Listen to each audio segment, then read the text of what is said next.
Everything I ever did, the thing that I heard out of people's mouth was, that's impossible.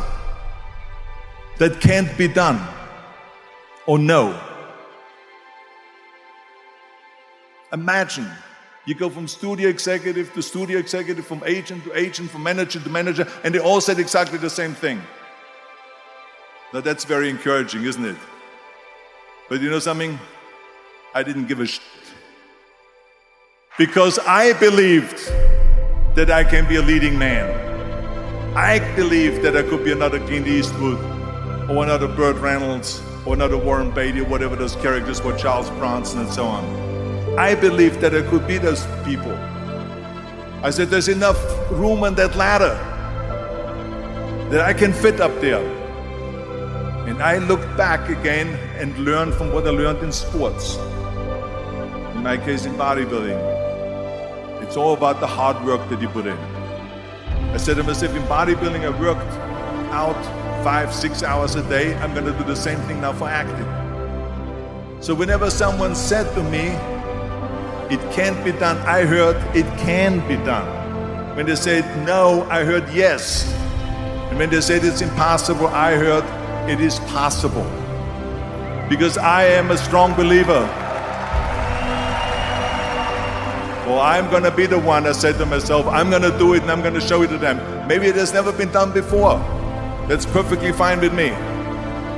But I'm going to do it. And I did not listen to the naysayers. So people always ask me, when they saw me in the gym in the pumping iron days, they said, why is it that you're working out so hard? 5 hours a day, 6 hours a day, and you have always a smile on your face. The others are working out just as hard as you do, and they look sour in the face. Why is that? And I told people all the time, I said, because to me, I'm shooting for a goal. In front of me is the Mr. Universe title. So every rep that I do gets me closer to accomplishing that goal, to make this goal, this vision turn into reality.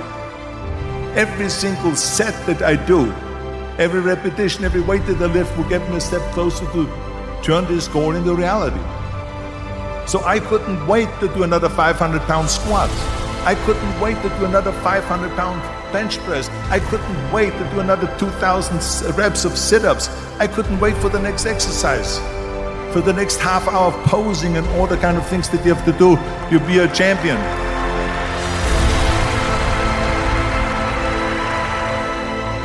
The very body that they said can never be sold because the time is wrong.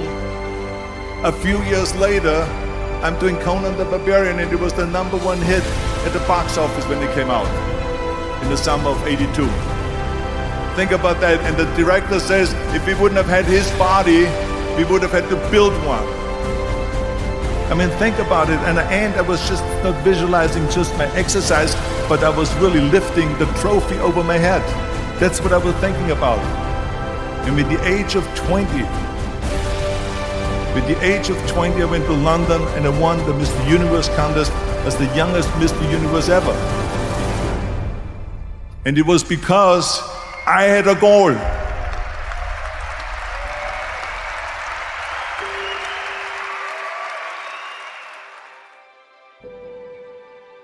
Because I believed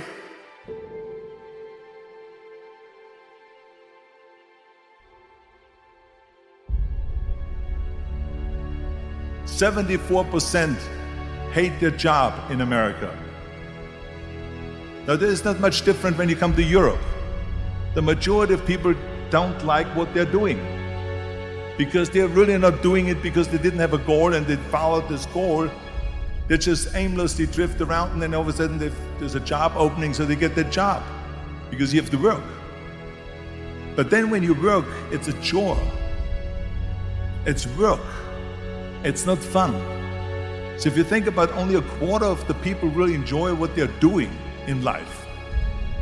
That is unbelievable if you think about it. So I felt so blessed that I knew what I was doing. It's like a medical student that studies and knows he wants to become a doctor. You know where to go. So I knew where to go. You see, if you don't have a vision of where you go, and if you don't have a goal where you go, you drift around and you never end up anywhere. It's like you can have the best ship in the world, you can have the best airplane in the world. If the pilot or the captain doesn't know where to go, it would just drift around. It would not end up anywhere, or most likely in the wrong place. And I didn't really like Austria when I grew up. I couldn't wait to get out of there. I couldn't see myself becoming a farmer or a worker in a factory or anything like that. Even though my parents wanted me to stay there and have a normal life. But that was their vision, not mine. My vision was totally different. I felt that I was born for something special, for something unique, for something big. Do you know how great it felt that I knew where I was going?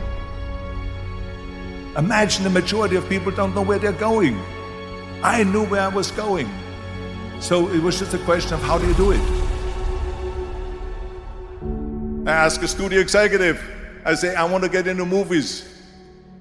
I want to be a leading man. He started laughing. So they all say it's impossible. I said, why is it impossible? He says, because look at how big you are. You weigh 250 pounds. And then they told me, he says, and your accent, even if you reduce all your body weight and everything and have a normal body, your accent. He says, no one in Hollywood ever has become a leading man that had an accent. Doesn't happen. They said, no, you see, it's impossible. And plus your name who can pronounce Schwarzenegger or something like that.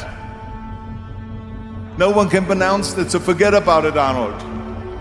This is the kind of thing that I heard. It's all about the hard work that you put in. I said to myself, in bodybuilding, I worked out 5-6 hours a day. I'm going to do the same thing now for acting. Accent removal, acting classes, and all of this stuff, all day long. I worked and I worked and I worked. And then all of a sudden, I was asked by Dino De Laurentiis in the Universal Studio, biggest studio, to star in Conan the Barbarian. And after I did Conan the Barbarian, the director at the press conference said to the press, if we wouldn't have had Arnold, we would have had to build one. So all of a sudden, my body became an asset, not a liability. And the same thing was with Terminator. After we were finished filming Terminator, Jim Cameron said to the press, if Arnold wouldn't have had that accent and talked like a machine, I think the movie wouldn't have worked. So think about that. The body and the accent that they attacked was an asset.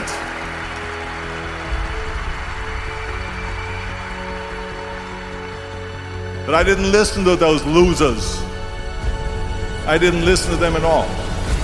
Because that's exactly the way it was in politics again, when everyone said no, no, no, and it can't be done. And I became governor of California, and this is with everything like that.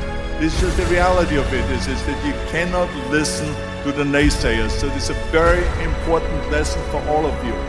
So when someone says, no, this is a stupid idea, you in your mind, you don't have to say it, but in your mind just say to yourself, you know. What do you know?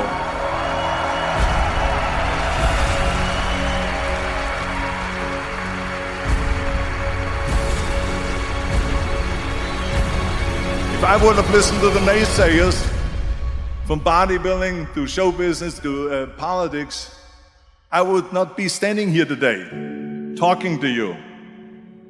I would be in Austria in the Alps, yodeling. That's right. I would be in Austria, still left, yodeling. That's what I would be doing, exactly. So this is why I say don't listen to the naysayers.